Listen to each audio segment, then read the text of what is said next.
Stu Fulton here in Japan, sending you the best news, reviews, previews, interviews, all the views from the land of the rising sun, pro wrestling, pro grappling, kickboxing, mixed martial arts, and especially a focus on those who are responsible for releasing the Kraken. This is Kraken Chronicles.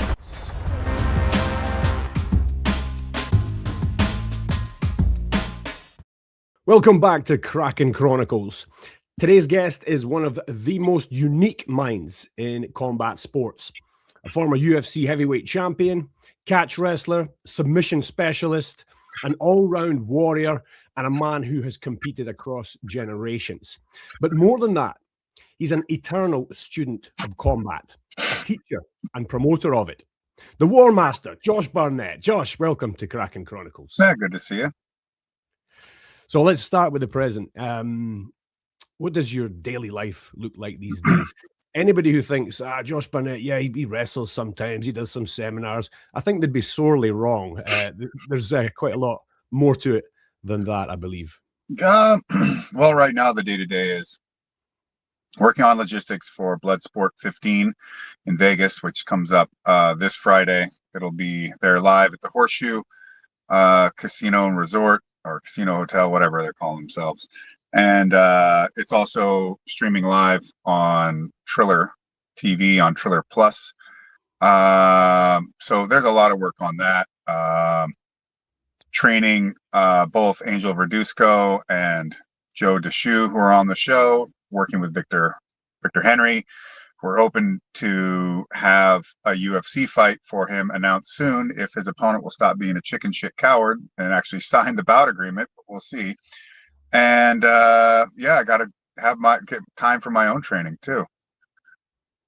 That's quite a bit of. I mean, that's just right now, and then doing press or publicity or whatever else. But then we also got the American Catch Wrestling Association events going on all over the nation.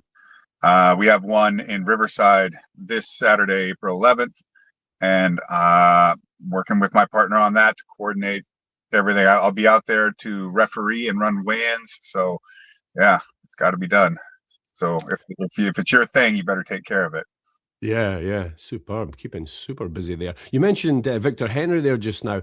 I believe yourself and Victor was the first time our paths crossed back in 2015 at Pancras, even though I've been in Japan for 25 years and you've been coming to Japan for pretty much as long. That was Pancras 373, I believe. Victor was fighting for the Bantamweight King of Pancras Championship title. He'd already been fighting in Pancras before that, and we were backstage in the changing rooms, in the locker rooms. And the UFC was on, and I think that was the day we were somebody was live streaming Conor McGregor with that quick knockout in the first round. And I've just got this strong memory because we're all watching it. Victor's trying to warm up, get his hands wrapped and stuff, and there's Brazilians in the locker room as well. So the vibe kind of changed suddenly when the Kraken was that when? Yeah, that must have been when Jose Aldo got knocked out. That was the one. Oh yeah, that was a pretty monumental moment. Yeah, for sure. It was, yeah, and he was fighting Shintaro Ishiwatari, but yeah, he had already fought 3 times before that, I think. Yeah. Right, no, that was fun. And you had brought up that we had a connection through CSW with an affiliated school and Eric seminars and things. Then I also remembered, I was like, oh yeah, that's right. Stuart Fulton, you fought in Shuto, right? Or wherever, or was it GCM, or you'd fought over there a few times? Yeah, it was one of the Wajutsuki Shukai promotions. Right. It was called Cage Force, I think. Cage Force. Yeah, see, GCM, that was another. Before that. It was before multiple, that was another kind of Keishukai affiliated thing. Obviously, a lot of Wajutsu Keishukai guys are in Shuto. And then there would always be random produced events by people like Kaluno, right? They would always put something together. Like he had the Contenders grappling stuff. God, I remember he went out there and did a tag match. I think it was a tag match. Him and someone else versus Minoru Suzuki and Tsuyoshi Kosaka. And Uno-san and his buddy just got mauled. These two big old dudes. It was rough, but yeah. Yeah. Those were good times. There was a lot of good things came from the Wajis Keishukai era. Yeah. It was a sad one to say goodbye to, but it gave Japan grappling, MMA, and the world, really, when you think about it, a lot. Well, who was the guy that started Keishukai? I'm forgetting his name. It wasn't Nishi, right? It was Morimoto. No.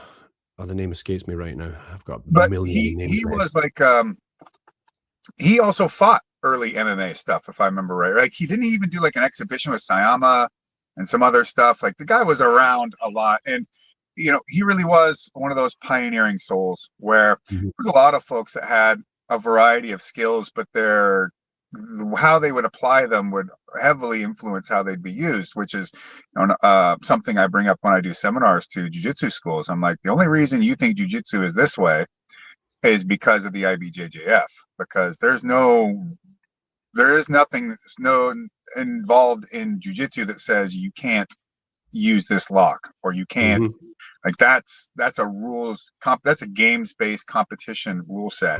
That's what that is.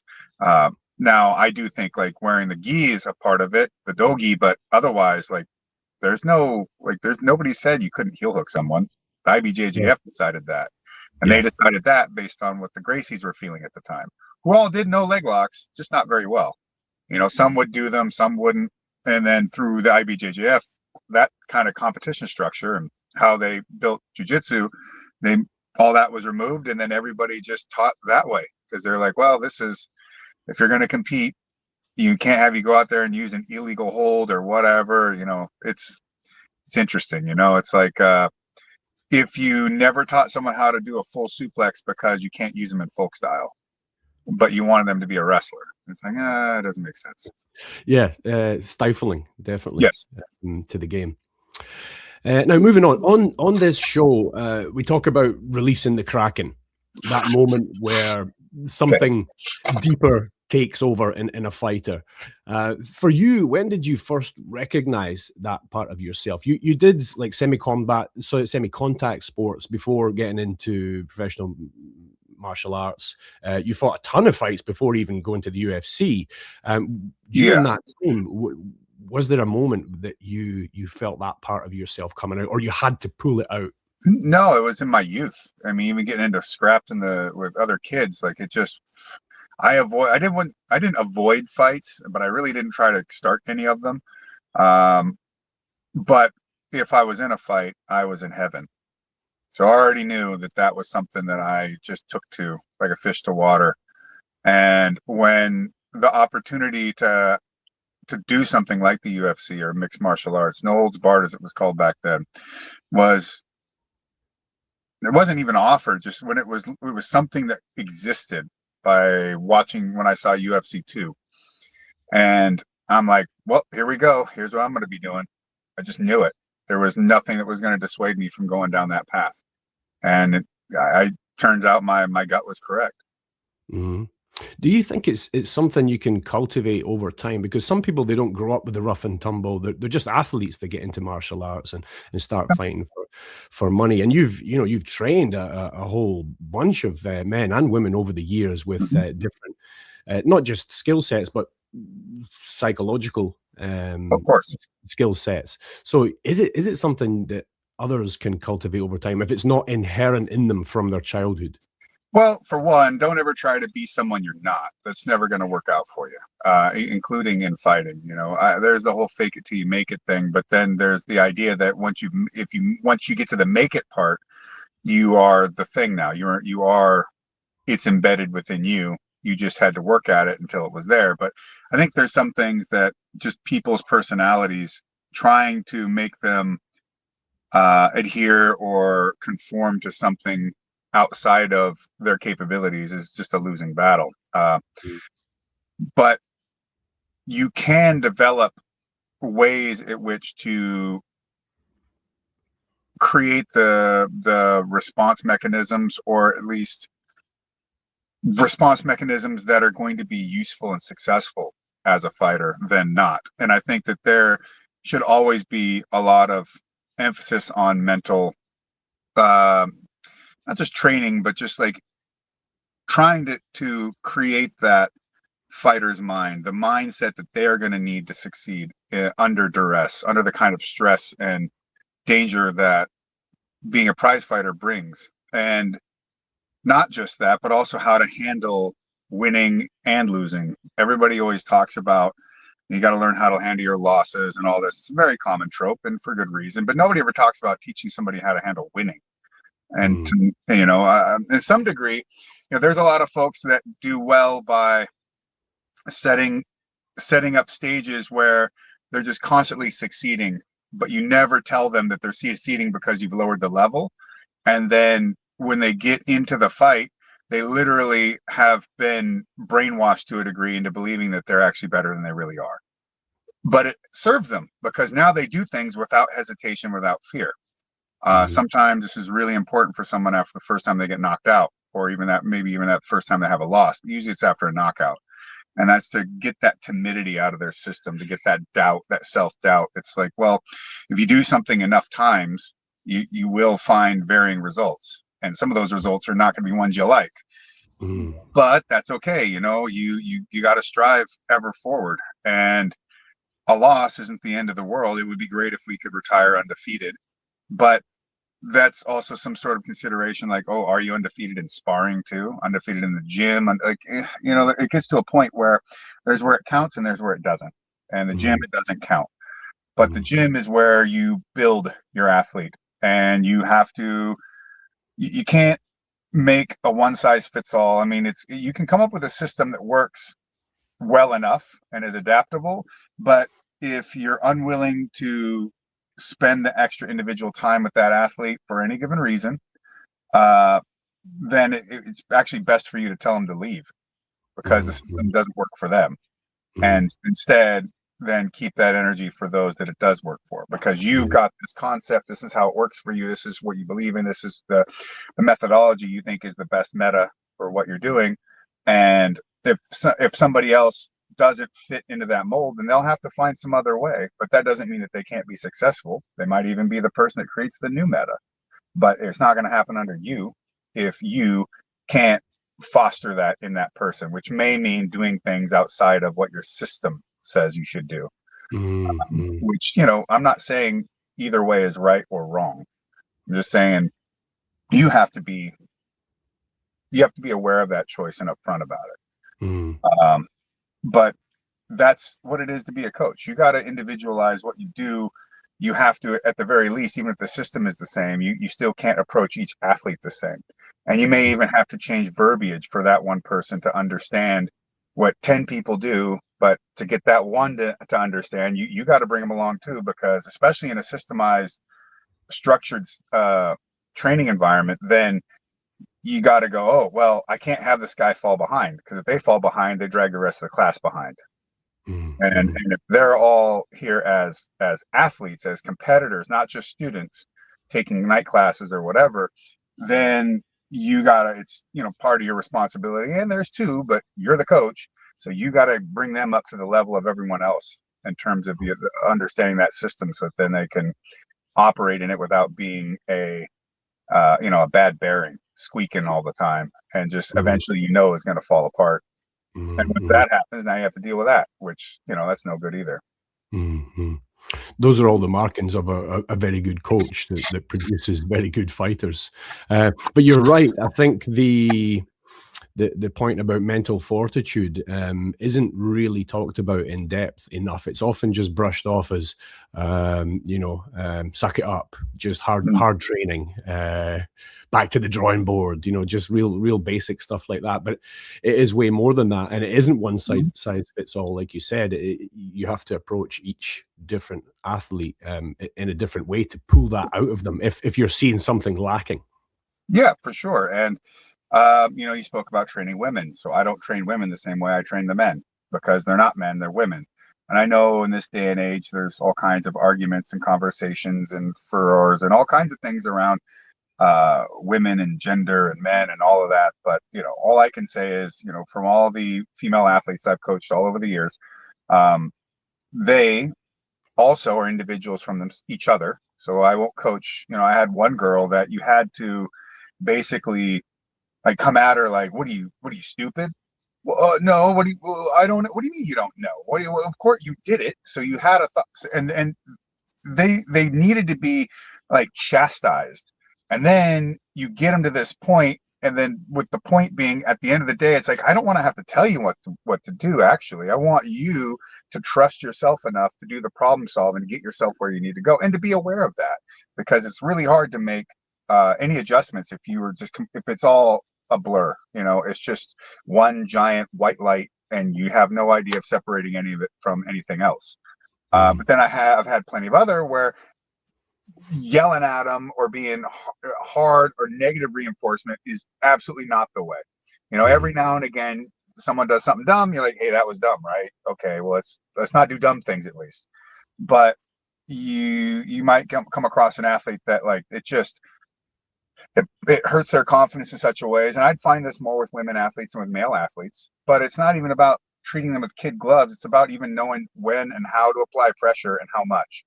And that's the same for men or women both. You get a guy at the wrong moment, he's the toughest guy you got, let's say mentally and spiritually, but you catch him at that wrong day, that wrong time, the wrong series of events, and then you lay in on him, and that could be just absolutely devastating. So doesn't work. Well, right. And part of that is it's the concept of reading the room and reading the athlete, getting to actually have a personal understanding of who they are, not just how they do moves. Yeah, really, really fascinating stuff. Going back to your career, in your early career, you rose quickly, but you also faced some serious challenges. Sure. What's a moment from those early years where you had to really dig deep, mentally or physically or both?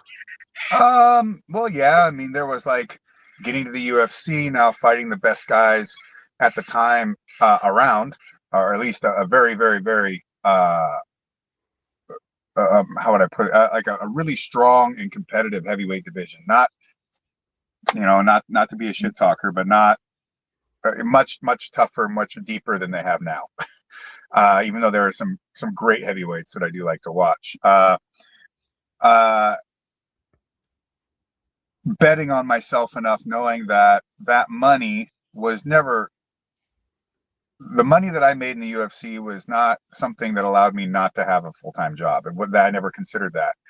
But then after my first loss, my coach Matt Hume was like, "Hey, if you really want to go after this, you're gonna have to sacrifice, and you're gonna have to struggle a bit more and try to do this as a full-time job." So I said, "All right." Gave him my 2 weeks after my loss, and jumped in there and went for it, knowing that I was putting the gun to my head, so to speak. And even after winning the title with everything that went with it, which was only a fight that earned me 20 to fight and 20 to win on that contract back then. And by the way, don't even ask about pay-per-view, because it didn't really exist. I mean, there was direct TV, but man, it was such a different time for the UFC. And I just was like, well, it's not about whether or not I make 40 grand or even whether or not I have that title. It's about what I can do with it once I have it. And the contract allowed me to renegotiate after I won. So Matt was like, we're going to go out there, we're going to take that belt like we were always destined to do, and then we're going to go, see what your value is on the market. Like, okay, let's just go for it. And even that didn't go how I expected. At the time, with everything happening, Pride basically offered me a lowball deal. And I'm like, well, there's absolutely no way I'm taking that money. That's an insult. And even as it being an insult, I still don't sit back and think, oh, what jerks. I think, well, that's how business works. So luckily, I was able to shift over to New Japan Pro Wrestling. And to be honest, that was a massive life-changing decision, not just for the time, but like it has had an absolutely monumental effect on who I am and what I do. That's awesome. And it was also awesome to have you on the commentary desk at Pro Wrestling Noah, and then get in the ring with Funaki at a later date after that, the promo cut basically in real time at the commentary desk. I could wrestle Funaki every day. I could do matches, training, whatever. Like, I don't, I do realize, like, if I got to see him in the ring, getting knocked out or submitted is really a possibility. Because, he's hooked my ankle up before. He caught me with a knee in the face.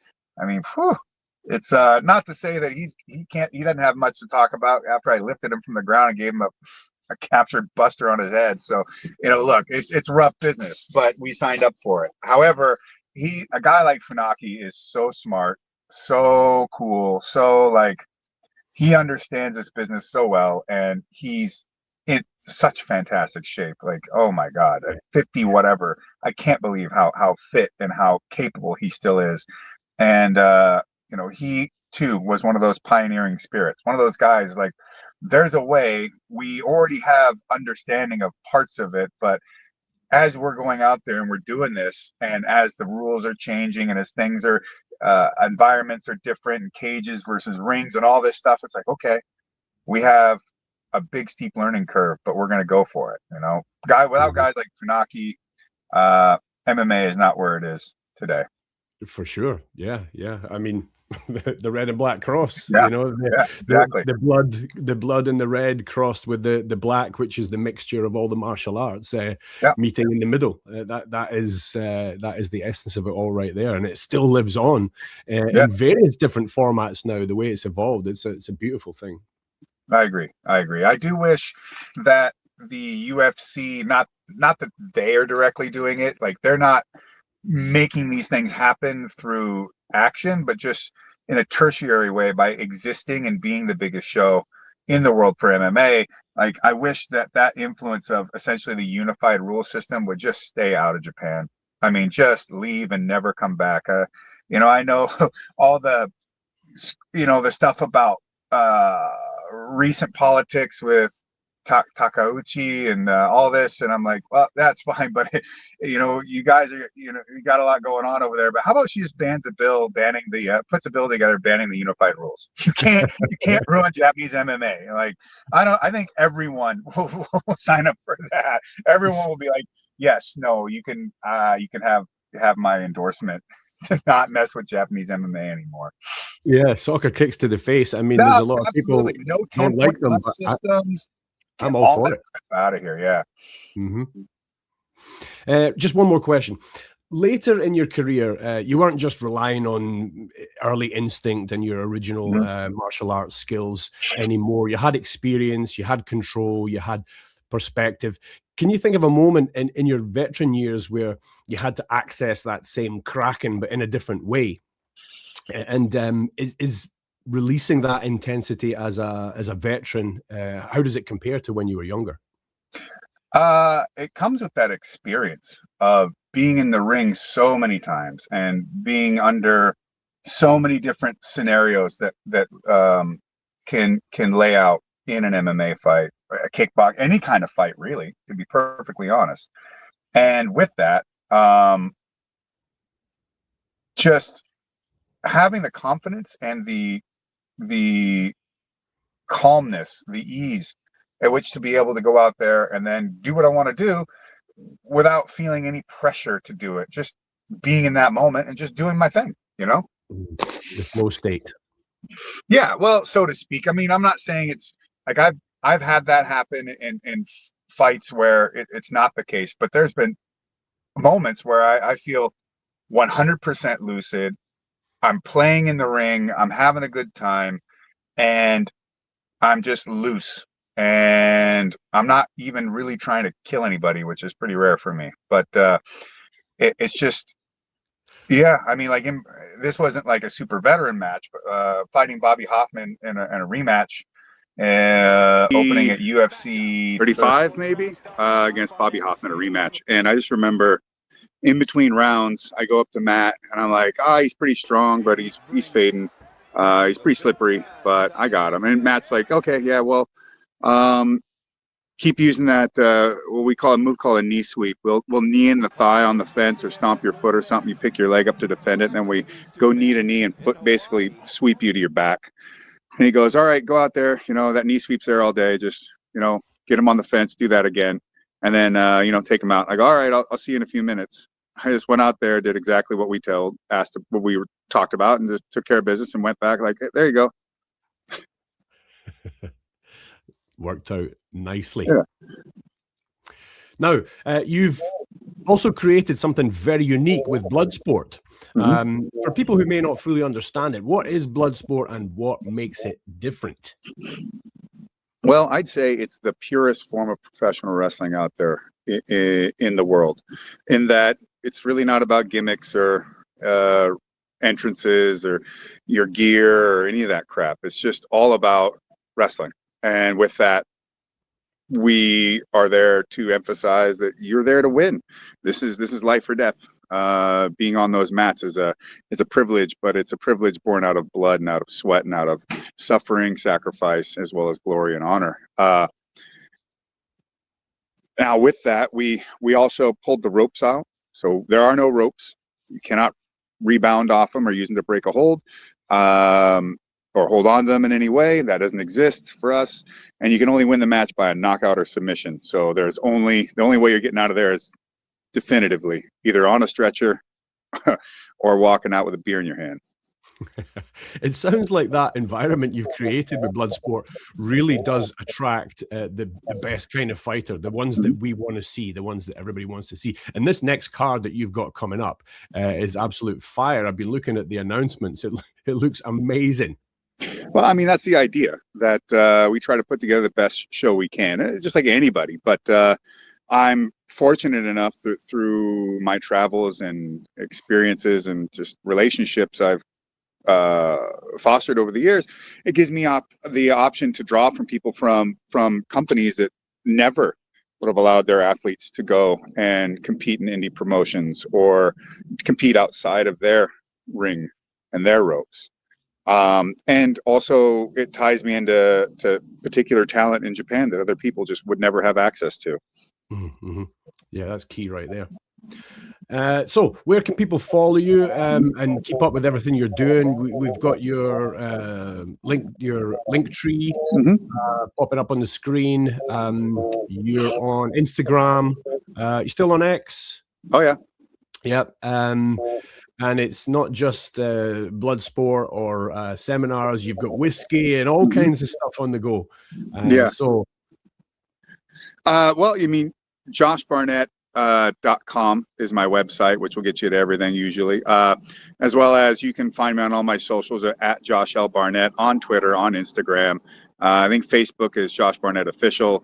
And it's like anything, all the stuff is there, but that doesn't necessarily mean you're going to see it, because it depends on how much the algorithm may or may not like me that day. So if you want to be abreast of what we're doing, at least come to my page, and from there you can find links to the ACWA. We got an Instagram page. We haven't made a Twitter yet, for American Catch Wrestling Association, which is, we've held more tournaments and had the biggest tournaments in modern catch wrestling in the world so far. And with the whiskey stuff, you can go to warbringerbourbon.com. And with all things Bloodsport, you can find it all on Fight TV, which is now Triller, and they have some free stuff up there. There's some free stuff they put up on YouTube, but the best way to do that is to mainly be there in person and watch it, or stream it on Triller Plus. That's the way.